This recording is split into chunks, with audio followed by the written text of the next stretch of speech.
সাভারে দাফন করা ব্যক্তিটি বিএনপি নেতা হারিস চৌধুরীর। কবর থেকে তুলে করা ডিএনএ নমুনা তার পরিবারের সঙ্গে মিলেছে। এখন পরিবারের পছন্দ মতো কবরস্থানে হারিস চৌধুরীর মরদেহ দাফন করা যাবে। এ বিষয়ে প্রতিবেদন দাখিলের পর দুপুরে বিচারপতি ফাহমিদা কাদের এবং বিচারপতি মুবিনা আসাফের হাইকোর্ট বেঞ্চ এই আদেশ দেন।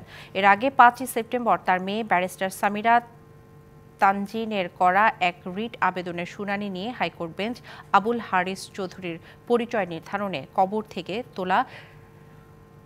তুলে করা ডিএনএ টেস্ট করার নির্দেশ দেন। 2021 সালে গণমাধ্যমের খবরে বলা হয়, ওই সালেরই 4 সেপ্টেম্বর সাবেক প্রধানমন্ত্রী বেগম খালেদা জিয়ার রাজনৈতিক সচিব হারিস চৌধুরী মাহমুদুর রহমান পরিচয়ে ঢাকার সাভারের জালালাবাদ এলাকায় একটি মাদ্রাসার কবরস্থানে দাফন করা হয়।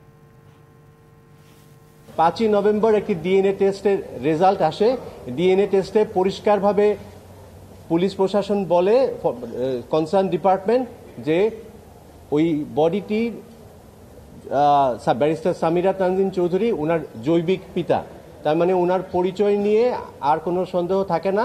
আমি শুরু থেকেই বলেছি, আমি দাফন করেছি নিজের হাতে। আমার বুকে আমার বাবা মারা গেছেন এবং সেই সত্যটা বেরিয়ে আসলো। এটা দুঃখজনক যে আমাকে এটার মধ্যে দিয়ে যেতে হলো।